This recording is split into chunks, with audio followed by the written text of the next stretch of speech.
As we approach the cliffs where the walruses congregate, Tony's sighting is confirmed. Finding a walrus before the bears do is considered lucky. Yeah, that one's dead, man. Man, we got lucky. Holy shit, did we get lucky. And today we can call ourselves in luck because we found two in the same place.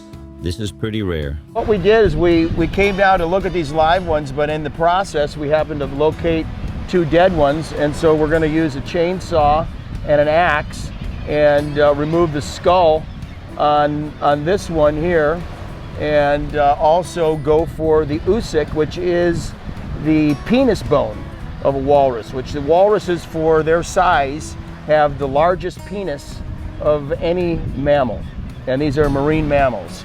And so what will happen now is, after we take the heads, we'll have to clean them up and then get them registered with the U.S. Fish and Wildlife because they're a protected animal. Lazar, what do you think you could cook up with one of these? What the hell did I get myself into?